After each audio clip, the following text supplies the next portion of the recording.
Hi മക്കളെ, yes Avinya miss ആണ്. അപ്പോൾ നമ്മൾ ക്ലാസ് 8 ബയോളജീൻ്റെ സെക്കൻഡ് ചാപ്റ്ററിൻ്റെ ബാക്കി ഭാഗം 10 മിനിറ്റ് കൊണ്ട് എന്ത് ചെയ്യാണ് മിസ് കംപ്ലീറ്റ് ചെയ്ത് തരികയാണ് കേട്ടോ. അപ്പോൾ ഇതാണ് മിസ്സിൻ്റെ ഇൻസ്റ്റാഗ്രാം ഐ ഡി. നിങ്ങൾക്ക് എന്തെങ്കിലും ചോദിക്കാനോ പറയാനോ ഉണ്ടെങ്കിൽ എന്ത് ചെയ്യുക, ഡൗട്ട്സ് ഒക്കെ ചോദിക്കണമെങ്കിൽ നിങ്ങൾക്ക് ഈ ഒരു അക്കൗണ്ടിലേക്ക് മെസ്സേജ് അയക്കാം. അതുപോലെ തന്നെ ഇതൊന്ന് ഫോളോ ചെയ്ത് വെച്ചേക്കും. നമ്മൾ എക്സാം ആകുമ്പോഴത്തേക്കുള്ള പ്രൊഡക്ഷനൊക്കെ മിസ് ഈ ഒരു അക്കൗണ്ടിൽ കൂടിയായിരിക്കും നിങ്ങൾക്ക് തരുന്നുണ്ടാവാം. ഓക്കെ, അപ്പോൾ നമുക്ക് സ്റ്റാർട്ട് ചെയ്യാം. നമ്മൾ പറഞ്ഞിട്ടുണ്ടായിരുന്നു രണ്ടാമത്തെ ചാപ്റ്റർ അല്ലേ, നിങ്ങൾക്ക് ഫസ്റ്റ് 2 ചാപ്റ്റർ ആണ് ബയോളജീൻ്റെ എക്സാം പോർഷൻസ് അല്ലേ. അപ്പോൾ ജീവൻ്റെ ഉത്ഭവം, ജീവികളുടെയും origin of life, origin of living things എന്ന് പറഞ്ഞ ചാപ്റ്ററിന്റെ പാർട്ട് 2 വീഡിയോ ആണിത്. നമ്മൾ പാർട്ട് 1 ഇത്രയും കാര്യങ്ങൾ നമ്മൾ എന്ത് ചെയ്തിട്ടുണ്ട്, ഡിസ്കസ് ചെയ്തിട്ടുണ്ട്. അപ്പോൾ പാർട്ട് 1 വീഡിയോ വെറും ഒരു 10 മിനിറ്റ് ഉള്ള വീഡിയോ ആണ്. അപ്പോൾ നിങ്ങൾക്ക് എന്ത് ചെയ്യാൻ പറ്റും, പെട്ടെന്ന് തന്നെ ആ ഒരു വീഡിയോ കണ്ടു കഴിഞ്ഞാൽ നിങ്ങൾക്ക് ആ ഒരു പാർട്ട് 1 കംപ്ലീറ്റ് ആയിട്ട് മനസ്സിലാവുന്നതായിരിക്കും. അപ്പോൾ ദെൻ നമ്മൾ പാർട്ട് 2ലേക്ക് നമ്മൾ എക്സ്പെരിമെന്റ് മുതലാണ് നമ്മൾ സ്റ്റാർട്ട് ചെയ്യുന്നത്. അപ്പോൾ ഈ ഒരു എക്സ്പെരിമെന്റ് എന്താണ് എന്നുള്ള കാര്യം മിസ് ആദ്യം പറഞ്ഞുതരാം. യുറേ മില്ലറിനെ കുറിച്ച് മിസ് പറഞ്ഞിട്ടുണ്ടായിരുന്നു അല്ലേ. അപ്പോൾ നമ്മൾ കെമിക്കൽ ഇവല്യൂഷൻ തിയറി അല്ലെങ്കിൽ രാസപരിണാമ സിദ്ധാന്തം ഇവരുടെ ലാബിൽ അല്ലെങ്കിൽ ലബോറട്ടറിയിൽ എന്ത് ചെയ്തു, ആ ഒരു സെറ്റൊക്കെ ഇട്ടിട്ട് അവരെന്ത് ചെയ്യുക, പരീക്ഷിക്കാൻ പോവുകയാണ്. ഓക്കെ, അപ്പോൾ ആ ഒരു പരീക്ഷണമാണ് ഇവിടെ കൊടുത്തേക്കുന്നത്. അപ്പോൾ ഫസ്റ്റ് ക്വസ്റ്റ്യൻ ഇത് ഏത് എക്സ്പെരിമെൻറ്റാ എന്നായിരിക്കും, യുറേ മില്ലർ എക്സ്പെരിമെൻറ്റ് എന്ന് വേണം പറയാൻ. ഓക്കെ, അപ്പോൾ നോക്കാം. ഫസ്റ്റ് മിസ് ഇവിടെ കാണിക്കുന്നുണ്ട്, മലയാളം ഇംഗ്ലീഷൊക്കെ ഇവിടെ തന്നെ ഉണ്ട്. മിസ് ഒന്നിൽ മാത്രം പറഞ്ഞുതരാം. ഫസ്റ്റ് നമ്മൾ കുറച്ച് വെള്ളം എടുക്കുന്നു. ആ വെള്ളം നമ്മൾ നന്നായിട്ട് ബോയിൽ ചെയ്യുന്നു. ഓക്കെ, ബോയിൽ ചെയ്തിട്ട് ഈ ഒരു ട്യൂബ് വഴി നമ്മൾ അതിനെ കടത്തി വിടുന്നു. ഓക്കെ, ദെൻ നമ്മൾ ഇലക്ട്രോഡ് യൂസ് ചെയ്തിട്ട് ഒരു ഇലക്ട്രിക് സ്പാർക്ക് ഉണ്ടാക്കുന്നു. ഇലക്ട്രോഡ് യൂസ് ചെയ്തിട്ട് നമ്മൾ എന്താക്കുന്നു, ഒരു വൈദ്യുത സ്പാർക്ക് നമ്മൾ ഉണ്ടാക്കുന്നു. എന്നിട്ടോ അവിടെ നമ്മൾ അന്ന് ആ ഒരു കാലത്ത് കിട്ടുന്നതായിട്ടുള്ള 4 ഗ്യാസസ് ആയിരുന്നു ഉള്ളത്. ആ ഗ്യാസസിൻ്റെ പേര് പഠിച്ചു വെച്ചോ, എന്തായാലും ചോദിക്കും. 4 ഗ്യാസസ് ആയിരുന്നു. CH4, NH3, H2, H2O അല്ലേ. മീഥേൻ, അമോണിയ, ഹൈഡ്രജൻ, വാട്ടർ അല്ലേ. അപ്പം ഇത്രയും കാര്യങ്ങൾ ഈ 4 ആൾക്കാരെ നമ്മൾ എന്ത് ചെയ്യുന്നു, യെസ് ഈ ഒരു ട്യൂബിലേക്ക് കടത്തി വിടുന്നു. അപ്പം മൊത്തത്തിൽ ഇവിടെ ഭയങ്കര ചൂടായി അല്ലേ. അപ്പം അതിനൊന്ന് തണുപ്പിക്കണം. അപ്പം നമ്മളിത് ആ വെള്ളത്തിന് ഇതിലേക്കൂടെ കടത്തി വിടുന്ന സമയത്ത് തണുപ്പിക്കാൻ വേണ്ടി ഒരു കണ്ടൻസർ ഇവിടെ വെച്ച് കൊടുക്കുകയാണ്. എന്താ വെച്ച് കൊടുക്കുന്നത്, കണ്ടൻസർ വെച്ചു.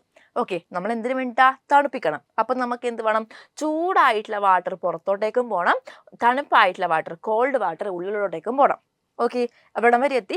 കുറച്ച് ദിവസം കഴിഞ്ഞപ്പോൾ ഇവർ കുറച്ച് ദിവസം വെയിറ്റ് ചെയ്തു. കുറച്ച് ദിവസം വെയിറ്റ് ചെയ്ത് നിന്നപ്പോൾ ഇവിടെ വെള്ളത്തുള്ളികൾ കാണാൻ വേണ്ടി തുടങ്ങി. ഓക്കെ, ആ വെള്ളത്തുള്ളികൾ ഇവരെന്ത് ചെയ്തു, എടുത്തിട്ട് ടെസ്റ്റ് ചെയ്തു. ഓക്കെ, അപ്പം അവർക്ക് എന്ത് കണ്ടെത്താൻ പറ്റി, അമിനോ ആസിഡ്സ് കണ്ടെത്താൻ പറ്റി. എന്ത് കണ്ടെത്താൻ പറ്റി, അമിനോ ആസിഡ്സ്. അതാണ് നമ്മൾ പറഞ്ഞത്, യുറേയും മില്ലറും ആണ് അമിനോ ആസിഡ് കണ്ടെത്തിയത് എന്നുള്ളത്. ഓക്കെ, അപ്പം അമിനോ ആസിഡ്സ് കണ്ടെത്താൻ പറ്റി. ഓക്കെ, ഇനിയിപ്പം ഈ അമിനോ ആസിഡ്സ് കണ്ടെത്തിയതോടെയാണ് ഇവർ പറഞ്ഞത് എന്താണ്, ഇവല്യൂഷൻ തിയറി കറക്റ്റ് ആണ്, അതായത് കെമിക്കൽ ഇവല്യൂഷൻ തിയറി കറക്റ്റ് ആണ്, അല്ലെങ്കിൽ രാസപരിണാമ സിദ്ധാന്തം കറക്റ്റ് ആണ്. അതായത് അമിനോ ആസിഡ് എന്ന് പറഞ്ഞാൽ എന്താണ്, biomolecules which is building blocks of protein അല്ലേ. പ്രോട്ടീൻ്റെ ബിൽഡിംഗ് ബ്ലോക്സ് അല്ലെങ്കിൽ പ്രോട്ടീനുകളുടെ നിർമ്മാണ ഘടകമാണ് ഈ ഒരു അമിനോ ആസിഡ്സ് എന്ന് പറഞ്ഞാൽ.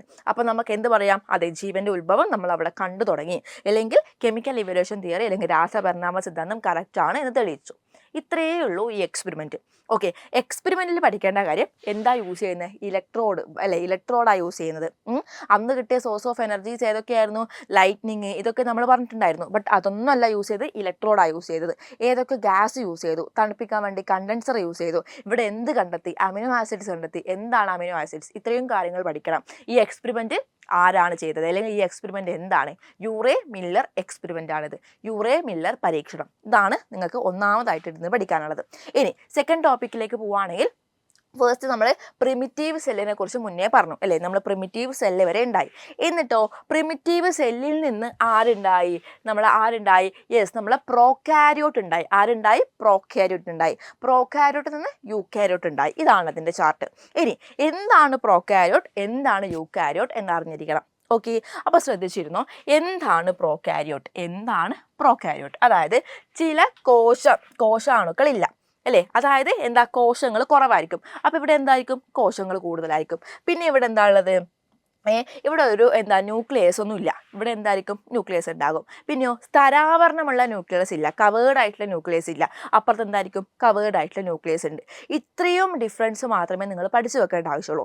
എന്തായാലും പഠിക്കണം പ്രോകാരിയോട്ട് എന്താണ്, യൂകാരിയോട്ട് എന്താണ്, അതിൻ്റെ വ്യത്യാസവും നിങ്ങൾ പഠിച്ചു വെക്കണം. ടെക്സ്റ്റിലുണ്ട്, ഒന്ന് പഠിച്ചു വെക്കുക. ഇവിടെ ക്ലിയർ ആവുന്നില്ലെങ്കിൽ ടെക്സ്റ്റിലുണ്ട്, ഒന്ന് പഠിച്ചു വെക്കുക കേട്ടോ. ദെൻ ഇനി നമ്മൾ കൂടുതലായിട്ട് പഠിക്കുന്നത് എന്താണ്? യൂകാരിയോട്ടിക് കോശങ്ങളെ കുറിച്ചാണ് അല്ലേ. ഈ യൂകാരിയോട്ടിക് കോശം എന്ത് ചെയ്യും? 2 പണി ഇവിടെ എടുക്കുന്നുണ്ട് അല്ലേ. ഒന്നാമത്തെ പണി നമുക്ക് നോക്കാം. ഒന്നുമില്ലടാ, ഇവര് എയറോബിക് ആയിട്ടുള്ള ബാക്ടീരിയനെ കഴിക്കും. എയറോബിക് ബാക്ടീരിയ എന്ന് പറഞ്ഞാൽ നമുക്ക് ഓക്സിജൻ എടുക്കാൻ പറ്റുന്ന ബാക്ടീരിയക്കാണ് എയറോബിക് ബാക്ടീരിയ. ഓക്സിജൻ എടുക്കാൻ പറ്റാത്ത ബാക്ടീരിയക്കാണ് അനോറോബിക് ബാക്ടീരിയ എന്ന് പറയുന്നത്. ഓക്കെ, എയറോബിക് ആയിട്ടുള്ള ബാക്ടീരിയനെ ഇവർ വിഴുങ്ങും, എൻഗൾഫ് ചെയ്യും. എയറോബിക് ബാക്ടീരിയനെ ഇവർ എൻഗൾഫ് ചെയ്യും. എന്നാൽ പിന്നെ വിഴുങ്ങിയാൽ ദഹിപ്പിക്കണ്ടേ? ഇവർക്ക് വിഴുങ്ങിക്കഴിഞ്ഞാൽ ഒരു സ്നേഹം തോന്നും. അപ്പോൾ ഇവരെന്ത് ചെയ്യില്ല? ഈ ബാക്ടീരിയനെ ദഹിപ്പിക്കില്ല. ഈ ബാക്ടീരിയനെ ഇവർ എന്താക്കി മാറ്റുക ചെയ്യുന്നതെന്ന് അറിയോ? ഈ ബാക്ടീരിയനെ ഇവർ മൈറ്റോകോൺട്രിയ ആക്കി മാറ്റുക ചെയ്യുന്നത്. എന്താക്കി മാറ്റുക ചെയ്യുന്നത്? മൈറ്റോകോൺട്രിയ ആക്കി മാറ്റുക ചെയ്യുന്നത്. ഓക്കെ, രണ്ടാമത്തെ സ്റ്റെപ്പിൽ പ്രകാശ സംശ്ലേഷണം ചെയ്യാൻ പറ്റുന്ന ബാക്ടീരിയ ഉണ്ട്, അതായത് ഫോട്ടോസിന്തസിസ് ചെയ്യാൻ പറ്റുന്ന ബാക്ടീരിയ ഉണ്ട്. ആ ബാക്ടീരിയനെ ഇവർ വിഴുങ്ങും. എന്നാലോ വിഴുങ്ങിക്കഴിഞ്ഞാൽ ദഹിപ്പിക്കണ്ടേ? ഡൈജസ്റ്റ് ചെയ്യിപ്പിക്കില്ല. ഇവരെന്താക്കി മാറ്റുകയാണ്? യെസ്, ക്ലോറോപ്ലാസ്റ്റ് ആക്കി മാറ്റുകയാണ്, അല്ലെങ്കിൽ ഹരിതകണമാക്കി മാറ്റുകയാണ്. ഓക്കെ, ഒന്നാമത്തെ എയറോബിക്കിനെ വിഴുങ്ങുന്നു, മൈറ്റോകോൺട്രിയ ആക്കുന്നു. പ്രകാശ സംശ്ലേഷണം ചെയ്യാൻ പറ്റുന്ന ബാക്ടീരിയനെ വിഴുങ്ങുന്നു, ക്ലോറോപ്ലാസ്റ്റ് അല്ലെങ്കിൽ എന്താക്കി മാറ്റുന്നു? ഹരിതകണമായിട്ട് മാറ്റുന്നു. ഇതാണ് നിങ്ങൾ രണ്ടാമതായിട്ട് പഠിച്ചു വെക്കേണ്ടത്, മൂന്നാമതായിട്ട് പഠിച്ചു വെക്കേണ്ടത്. ഇനി നിങ്ങൾ പഠിച്ചു വെക്കേണ്ടത് ഈ ഒരു ചാർട്ടാണ്. നമ്മൾ മുന്നേ പറഞ്ഞിട്ടുണ്ടായിരുന്നു, നമ്മൾ ഫസ്റ്റ് പാർട്ട് എടുക്കുന്ന സമയത്ത് ആ ഒരു ചാർട്ട് നമ്മൾ പറഞ്ഞിട്ടുണ്ടായിരുന്നു അല്ലേ. സിമ്പിൾ ബയോമോളിക്യൂൾസ്, കോംപ്ലക്സ് ബയോമോളിക്യൂൾസ്, ന്യൂക്ലിഡ്, അതുപോലെ തന്നെ എന്താ ലിപ്പിഡ് ഷീറ്റ് അല്ലേ, ലഘു ജൈവകണം, അതുപോലെ തന്നെ എന്താ സങ്കീർണ ജൈവകണം എന്നൊക്കെ പറഞ്ഞിട്ടൊരു ചാർട്ട് നമ്മൾ പഠിച്ചിട്ടുണ്ടായിരുന്നു. അപ്പോൾ അതിൻ്റെ ലാസ്റ്റ് ആദിമ കോശം അല്ലെങ്കിൽ പ്രിമിറ്റീവ് സെല്ലായിരുന്നു.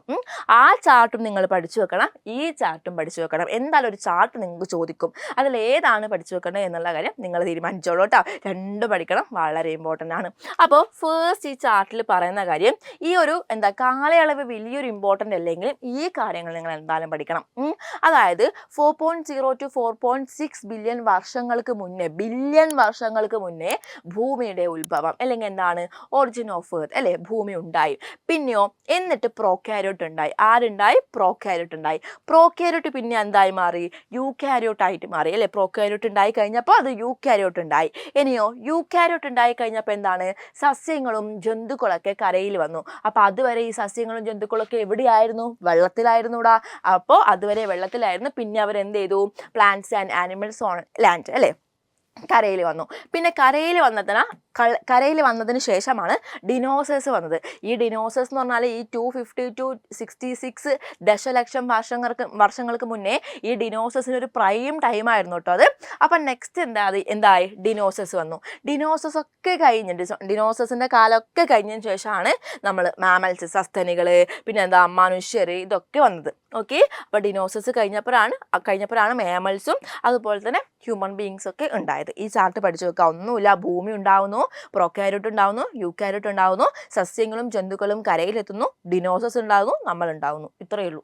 വളരെ സിമ്പിളാണ് കേട്ടോ, വളരെ സിമ്പിളാണ്. ഓക്കെ, അപ്പോൾ നെക്സ്റ്റ് എന്ന് പറഞ്ഞാൽ കോസ്മിക് കലണ്ടറാണ്. കോസ്മിക് കലണ്ടർ എന്ന് പറഞ്ഞാൽ ഒരു കലണ്ടർ, അത്രയേ ഉള്ളൂ. ഈ കോസ്മിക് കലണ്ടർ എന്ന് പറഞ്ഞാൽ നിങ്ങൾ മനസ്സിലാക്കേണ്ട കാര്യം, നമുക്കറിയാം നമ്മൾ ഇന്നിവിടെ എത്തി നിൽക്കുന്നത് കുറേ വർഷങ്ങൾക്ക് ശേഷമാണ് അല്ലേ. അല്ലെങ്കിൽ ഭൂമിയിൽ ഒറിജിൻ ഓഫ് ലൈഫ് എന്ന് പറയുന്നത് കുറേ ബില്യൺ വർഷങ്ങൾക്ക് ശേഷമാണ്. അപ്പോൾ അത്രയും വർഷങ്ങളെ ഉൾപ്പെടുത്തിക്കൊണ്ട് തയ്യാറാക്കിയ ഒരു കലണ്ടറാണ് കോസ്മിക് കലണ്ടർ. അപ്പോൾ നിങ്ങൾ മനസ്സിലാക്കുന്ന ഒരു കാര്യമുണ്ട്, 438 വർഷങ്ങൾക്ക് സമാനമായിരിക്കും ഒരു സെക്കൻഡ്. ഈ കോസ്മിക് കലണ്ടറിലെ 1 സെക്കൻഡ് എന്ന് പറഞ്ഞാൽ 438 വർഷം, ഇയേഴ്സിന് ഈക്വൽ ആയിരിക്കും. 1 സെക്കൻഡ് എന്ന് പറഞ്ഞാൽ 438 ഇയേഴ്സിന് ഈക്വൽ ആയിരിക്കും. മനസ്സിലായോ? അപ്പം കോസ്മിക് കലണ്ടർ ഇവിടെ കൊടുത്തിട്ടുണ്ട്. അപ്പം നിങ്ങൾ മനസ്സിലാക്കേണ്ട കാര്യം ഇത്രയാണ്. കോസ്മിക് കലണ്ടറിൽ നോക്കിക്കോ, അതായത് ജനുവരിയിലാണ് പ്രപഞ്ചം അല്ലെങ്കിൽ യൂണിവേഴ്സ് ഉണ്ടാകുന്നത്. പിന്നെ ഫെബ്രുവരി, മാർച്ച്, ഏപ്രിൽ, മെയ്, ജൂൺ, ജൂലൈയിലൊന്നും ഒന്നും തന്നെ ഉണ്ടായിട്ടില്ല. ദെൻ ഓഗസ്റ്റിൽ സൗരയൂഥം, സോളാർ സിസ്റ്റം ഉണ്ടായി. പിന്നെ സെപ്റ്റംബറിൽ എന്തുണ്ടായി? എന്തുണ്ടായി ഓഗസ്റ്റ് ഒരു എൻഡ് ആകുമ്പോഴത്തേക്ക് നമ്മളെ ജീവൻ്റെ ആവിർഭാവം ഒറിജിൻ ഓഫ് ലൈഫ് ദെൻ എന്താ പ്രോക്യാരോട്ട് യൂക്യാരോട്ട് ഉണ്ടായി. ഇനി ഡിസംബറിലാണ് നമ്മൾ മനുഷ്യോൽപത്തി എന്ന് പറയുന്നത്. അപ്പം നിങ്ങളോട് ഇപ്പോൾ ആരെങ്കിലും നീ എപ്പോൾ ജനിച്ച ഡിസംബർ അല്ല എപ്പോൾ മനുഷ്യനുണ്ടായത് ഡിസംബർ 31 അങ്ങനെയൊന്നും പറയാൻ വേണ്ടി പാടില്ല. ഇതൊരു കോസ്മിക് കലണ്ടറാണ്. ഇവിടെ മിസ് ആദ്യം ഒരു കണ്ടീഷൻ പറഞ്ഞിട്ടുണ്ട്, ഒരു സെക്കൻഡ് എന്ന് പറഞ്ഞാൽ 432 വർഷങ്ങൾക്ക് തുല്യമാണ് എന്നുള്ളത്. ഈ കാര്യങ്ങളും പഠിച്ചു നോക്കുക. ദെൻ കോസ്മിക് കലണ്ടറിലെ ഈ ഓരോരോ മാസങ്ങൾ എന്താണ് ഉണ്ടായത് എന്നുള്ള കാര്യം ജസ്റ്റ് പഠിച്ചു വെക്കുക കേട്ടോ. ഓക്കെ, അപ്പോൾ ഇത്ര മാത്രമേ നമ്മളെ ചാപ്റ്ററിലുള്ളൂ. ബയോളജിയിൽ ഏറ്റവും സിമ്പിൾ ആയിട്ടുള്ള ചാപ്റ്ററാണ് സെക്കൻഡ് ചാപ്റ്റർ. നിങ്ങൾക്ക് 20 മിനിറ്റ് കൊണ്ട് ഈ ഒരു ചാപ്റ്റർ കംപ്ലീറ്റ് ചെയ്ത് വെക്കാൻ പറ്റും. അതായത് നിങ്ങൾ ഇങ്ങനെ ചെയ്താൽ മതി. മിസ് എന്ത് ചെയ്തിട്ടുണ്ട്, മുന്നേ ഒരു 10 മിനിറ്റിൻ്റെ വീഡിയോ ഇട്ടിട്ടുണ്ട്. നിങ്ങൾക്ക് ഒന്ന് സെർച്ച് ചെയ്ത് നോക്കിക്കഴിഞ്ഞാൽ അത് കാണാൻ പറ്റും. അത് കാണുക, എന്നിട്ട് ഇതൊന്നും കൂടി കാണുക. നിങ്ങളെ ചാപ്റ്റർ കംപ്ലീറ്റ് ആയി. നിങ്ങൾ എന്ത് ചെയ്യേണ്ട, എവിടെയും വേറെ പഠിക്കാൻ പോകണ്ട. അതായത് വളരെ സിമ്പിളായിട്ട് തന്നെ മിസ് എന്ത് ചെയ്തിട്ടുണ്ട് പറഞ്ഞു തന്നിട്ടുണ്ട്. പിന്നെ നിങ്ങൾ എന്ത് ചെയ്യണം, സ്കൂളിലെ ടെക്സ്റ്റ് ഒന്ന് നന്നായിട്ട് വായിച്ചു നോക്കുക കേട്ടോ.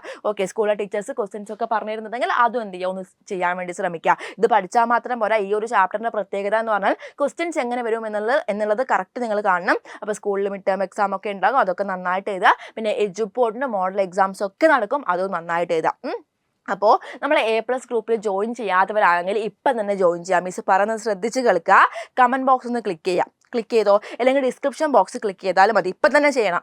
ഡിസ്ക്രിപ്ഷൻ ബോക്സ് ക്ലിക്ക് ചെയ്യുക. അതിൽ A+ ഗ്രൂപ്പിൻ്റെ നോട്ട് എന്ന് കണ്ടോ, A+ ഗ്രൂപ്പ് എന്നുണ്ടോ, A+ ഗ്രൂപ്പിൻ്റെ ആ ലിങ്ക് ഒന്ന് ക്ലിക്ക് ചെയ്യുക. ആ ഒരു ഗ്രൂപ്പിലേക്ക് ജോയിൻ ചെയ്യുക. അപ്പോൾ മിസ്സിൻ്റെ ഈസി നോട്ട്സ്, എല്ലാ ഫാക്കൽറ്റീസിനും ഈസി നോട്ട്സ്, പ്രഡിക്ഷൻ നോട്ട്സ് ഒക്കെ ആ ഒരു ഗ്രൂപ്പിലേക്കായിരിക്കും നമ്മൾ ഫ്രീ ആയിട്ട് തരുന്നുണ്ടാവുക. അപ്പോൾ ആ ഫ്രീ ആണെന്ന് വെച്ചിട്ട് നോക്കാണ്ടിരിക്കാനോ പഠിക്കാണ്ടിരിക്കാനോ പാടില്ല. നിങ്ങൾ ഇപ്പം ചെയ്യേണ്ട കാര്യം ആ കമ്മ്യൂണിറ്റി ഗ്രൂപ്പിൽ, ആ ഒരു A+ ഗ്രൂപ്പിൽ നിങ്ങൾ ജോയിൻ ചെയ്യുക എന്നുള്ളതാണ് ചെയ്യേണ്ടത്. ഓക്കെ, പിന്നെ അതുപോലെ തന്നെ നമ്മൾ നെക്സ്റ്റ് ബാച്ച് ജൂലൈ 17 സ്റ്റാർട്ട് ചെയ്യുന്നത് മക്കളെ. ഇനി ഒട്ടും തന്നെ നിങ്ങൾക്ക് ടൈമില്ല. നിങ്ങൾ മനസ്സിലാക്കേണ്ട കാര്യം, നമ്മൾ ഈ ഒരു ട്യൂഷൻ ക്ലാസ്സും പ്ലസ് എന്തും കൂടി ഉണ്ടാകും, മാത്സ് ഫൗണ്ടേഷനും ഇംഗ്ലീഷ് ഫൗണ്ടേഷനും ഒക്കെ നിങ്ങൾക്ക് ഫ്രീ ആയിട്ടായിരിക്കും തരുന്നുണ്ടാവാം. അപ്പം അതും നിങ്ങൾ എന്ത് ചെയ്യുക, ആ ഒരു ഫോം എങ്കിലും ഫില്ല് ചെയ്ത് കഴിഞ്ഞാൽ 3799 നിങ്ങൾക്ക് എന്ത് കിട്ടും, ഇത് എപ്പോൾ പർച്ചേസ് ചെയ്താലും, ഇപ്പോൾ ഒരു ഫോം ഫില്ല് ചെയ്താൽ മാത്രം മതി. പിന്നെ നിങ്ങൾ എപ്പോൾ പർച്ചേസ് ചെയ്താലും എന്താണ് കുഴപ്പമൊന്നുമില്ല, ഈ ഒരു പ്രൈസിന് തന്നെ കിട്ടും. അല്ലെങ്കിൽ എന്തായത് 4999, അതായത് 5000 അടുത്ത് വരെ എത്തും. അപ്പോൾ 3799 പർച്ചേസ് ചെയ്യുന്നതാണ് നല്ലത്. ഇപ്പോൾ ചെയ്യുന്നില്ലേ നിങ്ങൾ ചെയ്യേണ്ട, ആ ഫോം നിങ്ങൾ ഫില്ല് ചെയ്ത് വെക്കുക എന്നുള്ളതാണ് ചെയ്യേണ്ടത്. ഓക്കെ, അപ്പോൾ നിങ്ങൾ എന്ത് ചെയ്യണം, ഫോം എന്ത് ചെയ്തോ ഫില്ല് ചെയ്തോ, വേഗം ആ ഫോം ഡിസ്ക്രിപ്ഷൻ ബോക്സിൽ നിന്ന് എടുക്കുക. സൂപ്പർ ബാച്ചിൻ്റെ ഫസ്റ്റ് ഫോം ആയിരിക്കും അത് ക്ലിക്ക് ചെയ്യുക. എനിക്ക് അതിൻ്റെ ഡീറ്റെയിൽസ് ഒക്കെ കൊടുത്തിട്ട് ഇപ്പം തന്നെ നിങ്ങൾ എന്ത് ചെയ്യണം, സബ്മിറ്റ് കൊടുക്കുകയാണ് വേണ്ടത്. ഓക്കെ, അപ്പോൾ നിങ്ങൾ മനസ്സിലാക്കേണ്ട കാര്യം, ഓണം എക്സാം നന്നായിട്ട് പഠിക്കണം. ഓണം എക്സാം പാളി കഴിഞ്ഞിട്ട് ക്രിസ്മസ് എക്സാമിൽ പിടിക്കാം എന്നാണ് വിചാരിക്കുന്നതെങ്കിൽ, ഓണം എക്സാമിന് 3 ചാപ്റ്റർ ആണെങ്കിൽ ക്രിസ്മസ് എക്സാമിന് 6 ചാപ്റ്റർ ആവും. അതും പാളിയിട്ട് അടുത്ത ആനുവൽ എക്സാമിന് പിടിക്കാമെന്നാണ് വിചാരിക്കുന്നതെങ്കിൽ ഈ മുഴുവനും ചാപ്റ്ററും ഒരുമിച്ച് പഠിക്കണം. അപ്പം മനസ്സിലാക്കിക്കോളാം, ഇപ്പം പെർഫോം ചെയ്യാൻ പറ്റിയ നല്ലൊരു സ്റ്റേജാണ്. കുറച്ച് മാത്രമേ പഠിക്കേണ്ടേ ഉള്ളൂ. കുറച്ച് അങ്ങോട്ടൊക്കെ എത്തിക്കഴിഞ്ഞാൽ എക്സ്ക്യൂസ് ഒക്കെ എന്താണ്, ഓക്കെയാണ്. 3 ചാപ്റ്റർ പഠിച്ചിട്ടില്ലെങ്കിൽ A+ കിട്ടുന്നില്ലെങ്കിൽ മക്കളെ അത് ഭയങ്കര ബുദ്ധിമുട്ടാണ്. ഇപ്പം തന്നെ നന്നായിട്ട് പഠിച്ചോളാം. അപ്പോൾ വേഗം തന്നെ എന്ത് ചെയ്തോളാം, സൂപ്പർ ബാച്ചിൽ ജോയിൻ ചെയ്തോളാം. ലിങ്ക് ഒക്കെ താഴെയുണ്ട്, എന്ത് ചെയ്യുക, ക്ലിക്ക് ചെയ്യുക, ഡീറ്റെയിൽസ് കൊടുക്കുക, സബ്മിറ്റ് കൊടുക്കുക. റെഡി? ഓക്കെ, പിന്നെ മിസ് പറയട്ടെ, ഈ ഒരു ചാപ്റ്റർ നിങ്ങൾക്ക് കംപ്ലീറ്റ് മനസ്സിലായി എന്ന് വിചാരിക്കുന്നു. മനസ്സിലായിട്ടുണ്ടെങ്കിൽ മിസ്സിൻ്റെ പേര് നിങ്ങൾക്ക് അറിയാമായിരിക്കും. മിസ്സിൻ്റെ പേര് കമൻറ്റ് ചെയ്ത് ജസ്റ്റ് സെറ്റ് എന്ന് കമൻറ്റ് ചെയ്ത് നിങ്ങൾക്ക് ഇഷ്ടമുള്ളൊരു സ്മൈലി തരാം. അങ്ങനെയാണെങ്കിൽ മിസ്സിൻ്റെ അടുത്ത വീഡിയോ എന്തായിരിക്കും എന്നറിയോ, ഈ ഒരു ചാപ്റ്ററിൽ വരുന്ന എല്ലാ ക്വസ്റ്റ്യൻസും നിങ്ങൾക്ക് ഇതുപോലെ തന്നെ വീഡിയോ ആയിട്ട് മിസ് വർക്കൗട്ട് ചെയ്ത് തരും. റെഡി? നിങ്ങൾക്ക് പ്രഡിക്ഷൻ വീഡിയോസ് ഒക്കെ മിസ് തരാറുണ്ട്. അതുപോലൊരു വീഡിയോ വേണം എന്നുണ്ടെങ്കിൽ നിങ്ങൾ എന്ത് ചെയ്യുക, എന്തായാലും നിർബന്ധമായിട്ട് കമൻറ്റ് ചെയ്യുക. മിസ്സിൻ്റെ പേര് പറയുക, ദെൻ സെറ്റ് എന്ന് പറഞ്ഞിട്ട് ഏതെങ്കിലും ഒരു സ്മൈലി തന്നാൽ മതി. എന്താ കമൻറ്റ്സ് മിസ് കാണുമ്പോൾ എന്ത് ചെയ്തോളാം, അടുത്തൊരു വീഡിയോയിൽ മിസ് ഈ ഒരു ചാപ്റ്ററിന്റെ ക്വസ്റ്റ്യൻസും ആൻസേഴ്സും എങ്ങനെ ക്വസ്റ്റ്യൻസ് വരും എന്നും കൂടി അറിയണ്ടേ. അപ്പോൾ അത് മിസ് തന്നോളാം കേട്ടോ. Okay, ready? അപ്പോൾ അടുത്ത ക്ലാസ്സിൽ വരാം. കമൻറ്റ് ചെയ്യാൻ മറക്കണ്ട. ബൈ.